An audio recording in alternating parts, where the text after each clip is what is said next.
Delusional ex who tries to shame her boyfriend online. A young man's life turned upside down for an entire year until finally he learns the truth. Probably the worst revelation to have about your wife, but also might not be as bad as you think. And I don't care how long your relationship is, you need things to spice up with knock first. Hello, yes snacks, welcome back, my name's Jack. A few long but complicated stories to dive into today, so let's begin.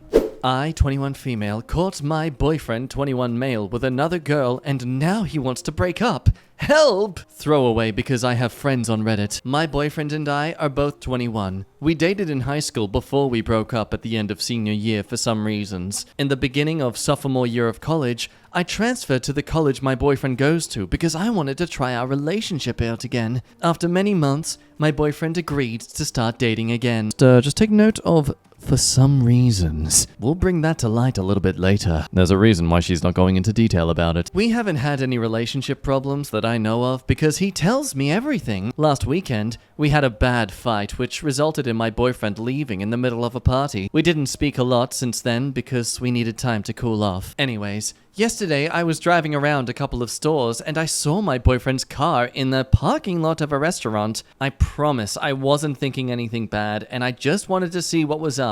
When I walked in, I saw my boyfriend with another girl. They were sitting in a booth just talking to each other. I have no idea who the girl is and have no idea where they might know each other. I don't remember everything in the details because I was so upset, but I admit I did say some things that weren't really nice because I was emotional. Well, thank goodness she admitted that. Oh man, if she didn't let us know she was emotional, I would have thought that verbal abuse was just rude. The girl looked kind of scared and quickly left. My boyfriend tried to go after her, but I told him we, as a couple, needed to talk. He told me that he drove her to the restaurant and needed to make sure she left okay. I was upset about this because he doesn't like when I drive with him. I almost started to cry. She ended up getting an Uber, I think, and I asked my boyfriend to meet me at my apartment so we could talk. He got there before me, and when I pulled up, he said he wasn't going inside and would stay in his car. To summarize it, he was angry at me and said he wanted to break up. I felt blindsided and said that he was the one cheating, yet he wants to break up with me? He was the one with another girl without telling me, and he gets to end it? He called me delusional and said we were over and he would have some friends pick up his stuff from my place. I feel so lost right now. I don't know what happened, and I'm honestly ticked off that he, the cheater, made me feel like the problem. I just don't know what to do, guys. I tried to text him, but all he responded was that his friends were coming tomorrow. I'm just really upset and I don't know what to say. Does anyone have advice? Another story where a lot of details seem to be expunged. Possibly for the OP's benefit. A lot of people, regardless of the suspected cheating, try to assure her that, okay, yes, regardless of if he cheated, he wants to break up. You can't do anything to change that. No means no. Move on. But sadly, the OP can't handle that and wants to get to the bottom of this because clearly she doesn't want to lose the guy, but she still wants to be upset. Yes, what an aspirational personality trait. You're really gonna reply to a comment saying no means no with, I don't want to, and not see the issue? Another person more heavily dissecting the problems in this in the first place, literally chasing after a guy that needed months to be persuaded to give you another chance, along with the fact that just because you're sitting next to someone of the opposite gender to you, that doesn't mean that they're banging butts. Especially by how he confronted her at the end, it seems like a case where she has constantly been accusing him of this stuff and he's now had enough. But it doesn't exactly answer why she's been so vague about all these things, such as why they broke up for some reasons. Well, in an interesting little edit. Okay, people are just being mean. I used my ex's email so he could get these notifications, but apparently everyone thinks I'm a villain. I'm probably just going to delete this. But it seems she failed to do so in time because the boyfriend's come across all of this and has decided to give us a little update on his end of things. So, what's the tale on the other side of the fence? Hi, this is the cheating boyfriend. My ex-girlfriend Becca used my email to create this account, so every comment came to me. I use this email just for my subscription, so I usually don't check this one. She just texted me telling me to check this email, so here I am. I'm a bit surprised how this post blew up, and I was not planning on commenting, but it seems like a lot of you were losing your minds with her antics, so I thought I would give you all a peace of mind. I didn't want to edit on her post because I did not want to confuse people. To start off, Becca and I dated all throughout high school. At the end of our senior year, she decided to break up with me so she can explore her options. I obviously was upset with this because I thought that we had enough, but apparently she wanted to go into college without a burden, her words. That's right, those some reasons were purely her trying to hide the fact that she just wanted to sleep around. And okay, you're free to do that. Honestly, good on you for breaking up with him before doing so. But the fact you can't be fully open about saying that so honestly really does show that you acknowledge that it makes you look like a bit of an a-hole. So, freshman year, I made a lot of new friends and discovered new hobbies of mine. When sophomore year came around, I felt like a new person. I had no idea she planned on transferring until the day she showed up. Within the first week, she had already made plans of getting back together. I told her I needed time, and she respected that. After a while, I was getting lonely, and I guess the familiarity of her brought back memories, and we decided to make it work. She was never really possessive, or as some of you call it, crazy. She always hated feeling left out, and I guess her reasoning for being like this was that she missed out on a whole year and wanted to catch up to me. What she said was true. She did get attention from guys, and although she never did anything, she reveled in the fact that she got attention from others, bringing it up at any chance she got, ending with, "Oh, but don't worry, I wouldn't do anything." I started to understand that the breakup in high school was so she could hook up with other people without feeling guilty. She went to a small school, and I believe that by the time the fun wore off, she wanted to go back to a stable relationship. I admit, I should have stayed away, but I guess I got used to the stability as well. One of my new hobbies was working at an animal shelter. I usually go once or twice a week in the mornings to help out for a couple of hours. One of the other volunteers, Audrey, is the girl at the restaurant. I do not know this girl other than working with her once a week. I know she's 19 and know that she likes cats, and that's about it. On the day of the whole restaurant scene, I found Audrey crying in the break room, kind of a separate room where employees and volunteers can go, having a breakdown. When she could finally talk, she mentioned that her boyfriend showed up and demanded to speak to her. From what she said, he was not a good person and partner. She told him to not come near her, and he showed up at work so she would freak out in public. I offered to distract him so she could leave, but she said she cannot drive, and her brother dropped her off, but he was at work. I offered to drop her off somewhere, and she said yes. Another thing Becca did not mention. I was also at the restaurant where we went. It was a pretty slow time there, so we sat at a booth so she could compose herself. She was very apologetic and obviously very upset. My manager said we could stay as long as we wanted until Audrey was okay. But around this time, Becca stormed in. She claims she does not remember what she said, but I do. I won't go into detail because I don't even want to think about it. There were a lot of gross accusations thrown at me, and the things she said to Audrey was straight up evil. She went on for a while despite me telling her to stop, and only did when Audrey got up to leave. She was still distraught from before, and on top of Becca, she looked terrified. What should have been a way for her to calm down and receive support turned into a screaming attack from someone she doesn't even know. The second Audrey was gone, Becca became very calm and started saying stuff like, "Babe, we need to talk. I didn't like this." I agreed to speak somewhere else only because I thought I was going to get fired and I was so embarrassed. On the way there, I felt like I had a mid or quarter life crisis. I realized that this was just the breaking point. For the whole time we were together, she would obsess with cheating. She was always nervous I would cheat, or if a guy spoke to her, she assumed he was cheating on his girlfriend by talking to her. I don't know if it was projecting or some kind of disillusions, but I realized I could not keep doing this with her. On top of that, I was upset with what happened with Audrey. I don't know where she went after that, and I have no way of contacting her. At Becca's apartment, I told her I couldn't do this anymore. I was done with the relationship and did not want her in my life anymore. I went into detail saying that what she is doing is not healthy, and for a while now, everything she does has been wearing me down. Still, she accused me of cheating and everything else she wrote. This is where I called her delusional and left. Hopefully, Audrey will be at the shelter next week and I can hopefully talk to her and apologize. Anyways, I'm sorry to anyone who got frustrated with the original post. Just wanted to let everyone know I am okay and that this event cleared up pretty fast. So yeah, if it wasn't really obvious enough in that original story, this woman is unhinged and probably needs to see someone about this habitual, infatuation with cheating? Everyone can't be trusted? I mean, not to do what she does and project, but it really is something that I feel like a lot of people who actually cheat have a habit of fearing upon others. Like they're so guilt-ridden for doing it that they think everyone else must do it as a way to make themselves feel normalized and like, oh no, I'm not a bad person, everyone else does this, but I don't want to be a victim of that. Oh, so everyone else just does this, they're evil. Ah! Either way, at the age of 21, I hope that she's learned her lesson and grows the better for it. Over to another more insane story from 2 weeks ago. For over a year, my stepdad turned my family against me. The story has a habit of digressing, so I'll just skim through those parts. Bit of pre-context, OP's dad passed when he was 15. His father and his mum weren't really close by that time, their love was fading, so she wasn't that really fazed by it. OP joined the military when he was 17. Within that time of being away from home, mum remarried to his stepdad. Someone he didn't really vibe with much, they often clashed, and he was a bit of a D-bag who would tell him to man up all the time. But while they did clash heads a lot, it wasn't anything that got too serious. No physical brawls and that such. Onto the story. I got medically discharged after a little under 5 years, and my mum with him said they'd be happy to have me back in the house. I told them it'd be brief, just until I got on my feet and got a job, and even offered to pay rent, to which they declined. But about 3 days into being back home, my stepdad went alone with me, asked what he thought a fair rent would be. I was confused, but it was his house.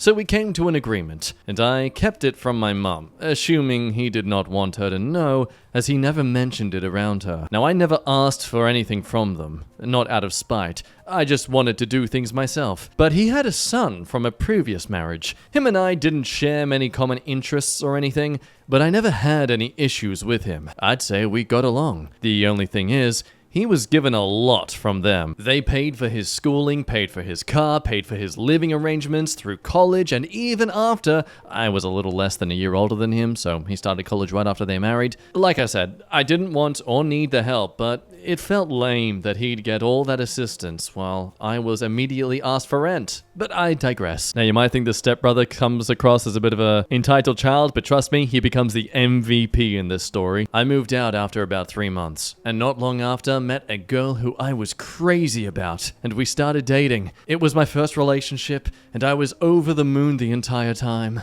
Like in that early relationship haze, but it was just constant.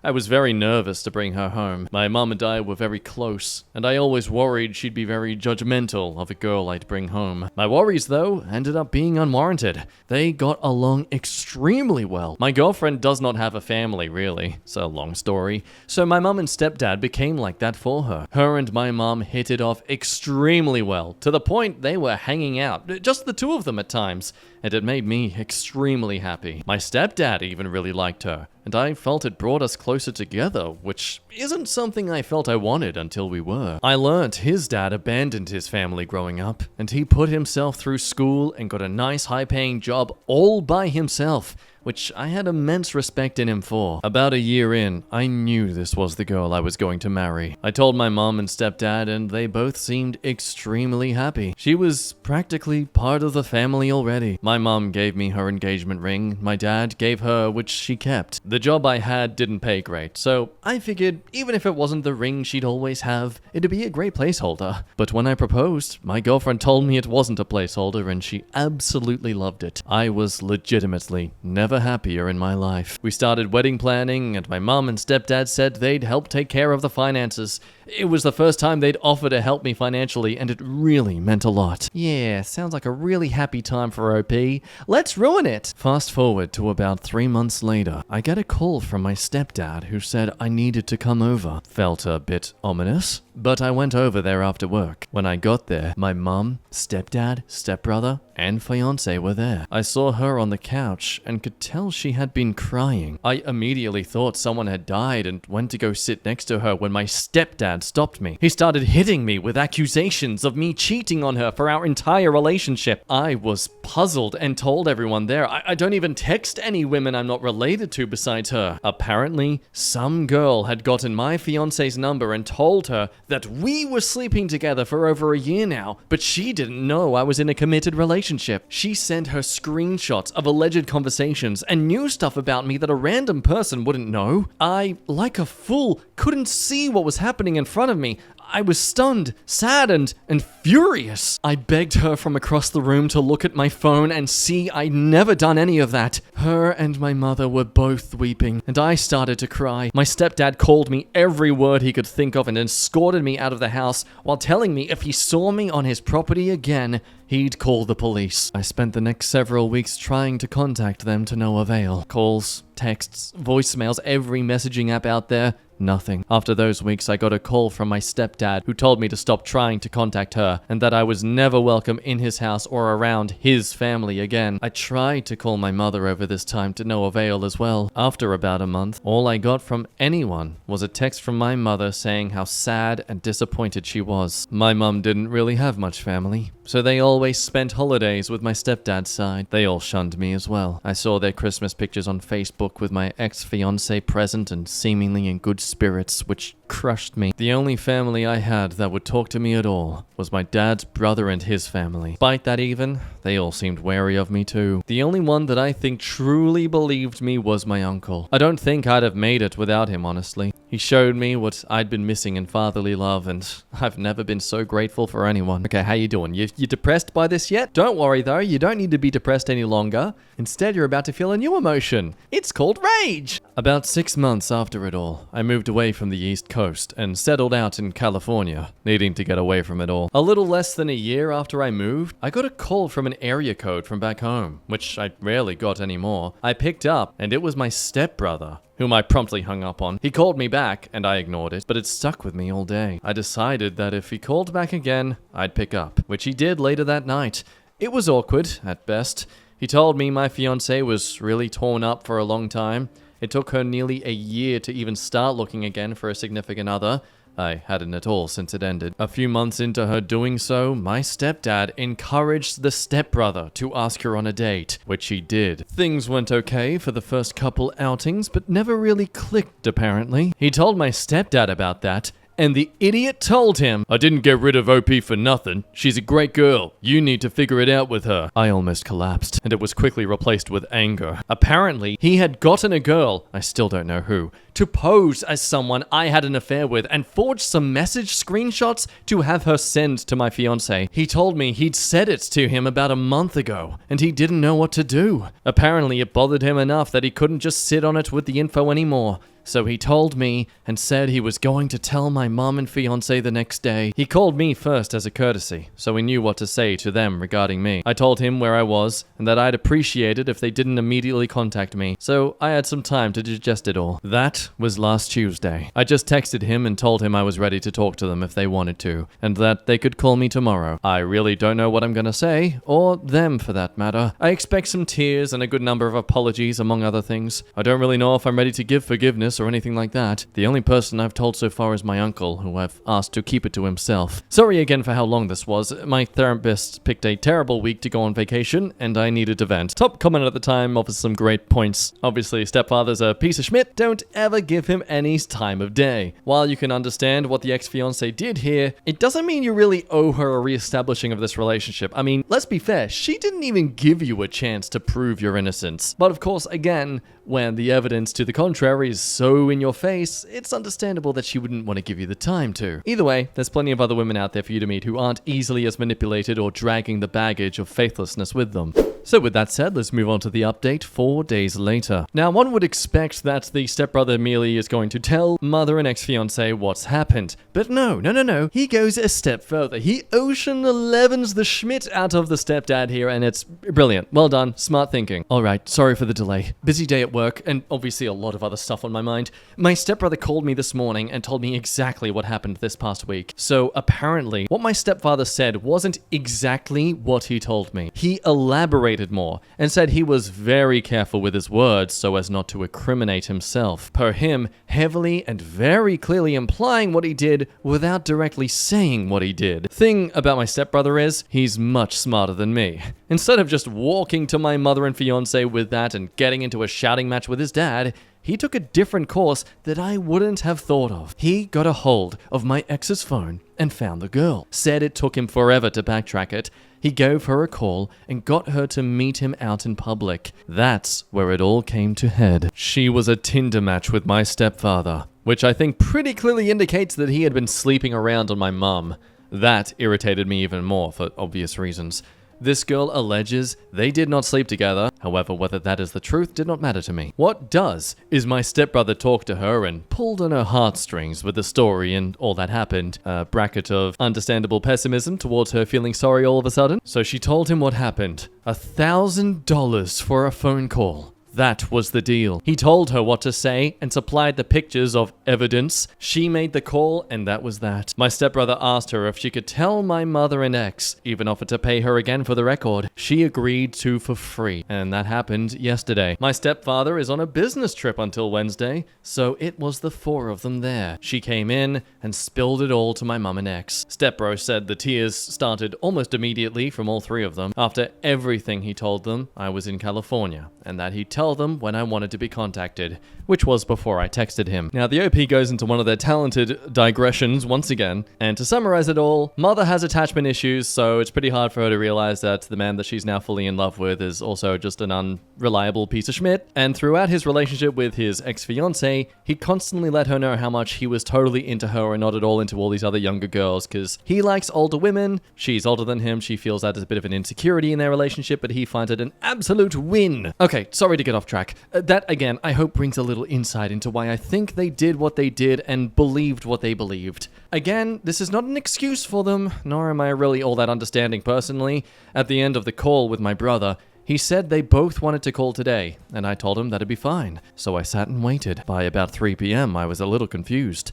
I started to wonder if he'd made it all up to mess with me. He really worried me, honestly. I got a text from him asking if I was all good. I said, yeah, and asked if they were actually planning on calling today. He said they'd been trying for the last few hours. I had blocked them both when I moved out west and forgotten.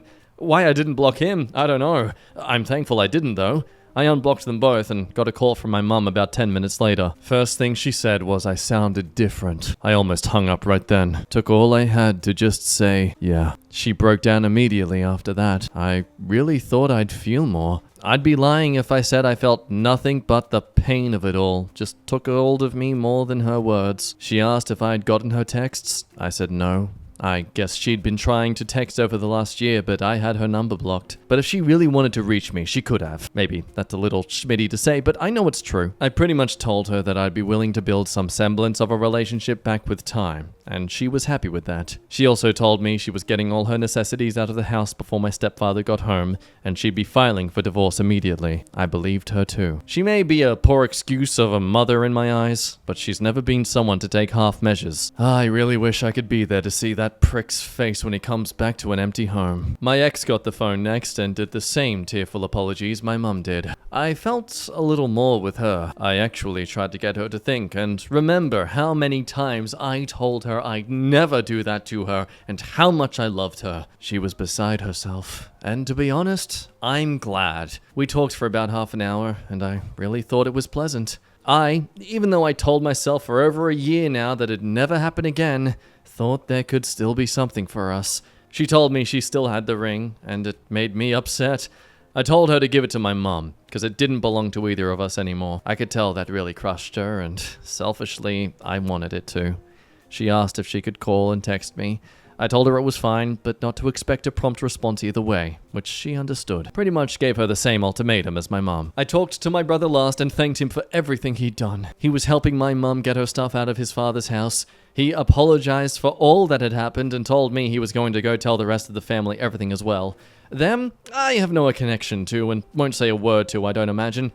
Except my stepdad's mother, oldest person in any of the families, and she wished me a happy birthday and Merry Christmas over the last year. Maybe she was old enough that she doesn't care, maybe she felt bad, but I'll talk to her, as odd as it is. Sorry for all the rambling. I fly home for my uncle's 60th birthday the first week of March. It'll be my first time home since I moved out here. I'll definitely plan on seeing my brother as well. I'm not adverse to seeing my mom and ex, but I've made it clear to them that I've got a lot of healing to do, and so do they. If anything further happens, I'll update again, maybe after that trip home, but that looks like it for the time being. Update, that's not it for the time being. So 2 days later, I got a call from a number back home. I deleted most of my numbers a while ago from anyone I wasn't talking with. I picked it up, and it was my stepfather. He said hello, and I hung up and blocked the number. I immediately called my mom, fiance, and brother. They're all safe, not around him. Mom's in a hotel that he doesn't know about. Fiance and brother are at their residences, and both say they feel adequately protected.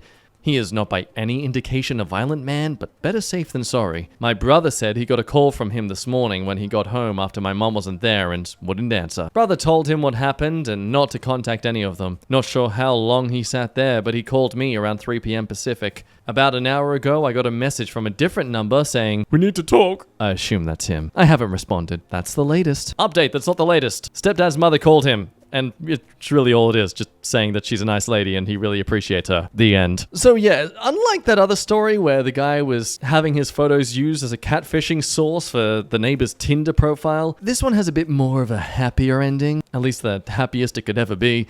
What do you think, though? Do you think they deserve to actually be forgiven? I have to agree here, like the fact that the mom and the fiancé did all this without looking into it is crazy. But also, I can imagine the stepdad really made sure to pressure them into not wanting to dive further. Maybe really digging that knife of guilt and sadness into them so they want to just avoid bringing it up any further. Now over to some hilarious Today I Screwed Ups. Well, okay, this one's kind of more traumatizing, but still funny, but also traumatizing. Today I screwed up by getting tested to donate a kidney to my wife. I decided to get tested to see if I could donate my kidney to my wife of 6 years. We have 2 kids together, a 4-year-old female, 2-year-old male. My wife got sick just after our son was born and now is in need of a kidney transplant. We checked with her relatives and none were a match or a viable donor. So last week, I got tested. I knew it would be a long shot, so I decided to get tested to see if I could donate. I got a call the other day saying that I was a match. The doctor then said something about wanting to do additional testing due to some information from the HLA tissue test results. I didn't think much of it and agreed. Then the results came in. I was shocked and confused. He explained that because of how DNA information is passed down through generations, a parent to a child could have at least a 50% match. Siblings could have a 0 to 100% match. It was rare to have a high match as husband and wife.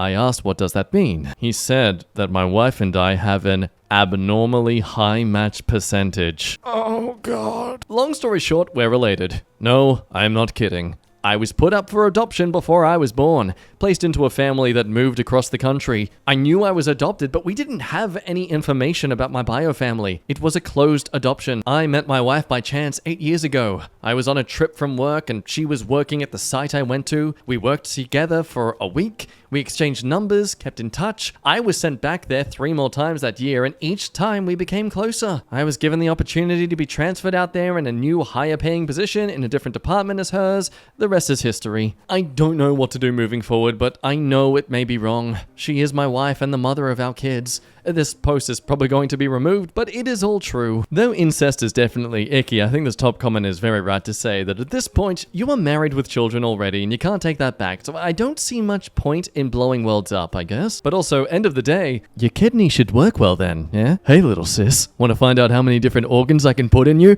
Oh, no! Like, yeah, despite this revelation of sorts, in a weirdly twisted way, you can save your wife, though. Also, we should understand here, this is just abnormally high. It's still a possibility this can happen even if you're not related to someone, but it's still, yes, just focus on the positives, okay? Now, apparently this person is a clinical laboratory scientist working in a lab, aka transplant lab. Long story short, this is a new science. The doctor could be talking out of his booty. You could be biological siblings, you could be cousins, or the doctor could be actually completely wrong. So, yeah, don't need to freak out about this too much just yet. Over to another traumatic experience because yay! Today I screwed up by trying to surprise my wife in the shower. This morning, I, a 38 male, was doing some housework in the basement, while the wife, 37 female, was doing some upstairs. When I finished up what I was doing, I headed upstairs and didn't see her anywhere. I heard the shower in the master bath running and assumed she must have needed a shower. I thought it's been a while since we've showered together, so maybe I'd surprise her by hopping in with her. I got undressed and snuck into the bathroom, and as soon as I opened the shower door, I heard a scream and realized that my 15-year-old daughter was the one in our shower. I bolted into our closet and shut the door behind me. While I was getting dressed again, the wife came running in to figure out what the screaming was about, and our daughter ran to her room and locked herself in. Turns out the wife was in the other bathroom using the shower to clean the kitchen trash can. Our daughter hasn't said a word to either of us since. TLDR, assumed the wife was in our shower, but found my 15-year-old daughter in it after I got naked and I tried to join. Oh, God! Look, it's funny to laugh at as someone who is not at all involved, but I can absolutely understand and have pity for the father here feeling so just ashamed. Like, I would absolutely agree. I, as a father, would be so concerned about how she'd be feeling about this, and like, the space of the home is shattered possibly in her mind. Though it does seem to be the best case here to just, give her the space. Hopefully in a few years' time you can laugh about this. Dear God, I hope you can. Well, have fun paying for that therapy. He does further to explain how they left a plate outside for her door for dinner, but she didn't even touch it an hour later. He's afraid of permanent damage. Look, I wouldn't think this is something that's exactly permanent damage as much as an experience she has no idea to really comprehend and manage through yet. Does that mean it's not going to be a big of a deal when she's older? No. I just mean that she's reacting like this because she's never come across it before. She's never had to deal with this sort of situation. Similar to you, but, you're a grown, fully fledged adult. You've developed the mentality and fortitude to at least confront each other about it afterwards. She's still, realistically, a 15-year-old child. You just need to give her more space. Probably let the mother be the one to approach her first. As much as I love this comment, maybe not this. Honey, what happened? Happened. I was freaking expecting to pork your mother, but I mixed up which bathroom she said she'd be in. I suggest locking the door, cause we won't stop. Smiley face. Well, that does it. That is the end of today's video. Thank you as always for watching. Make sure you like and subscribe and do those things that we don't bother to tell you to do anymore because we realize how much of a waste of time it is to actually ask you to do it. But anyway, remember to drink some water, and I'll see you drink some water. But drink some water.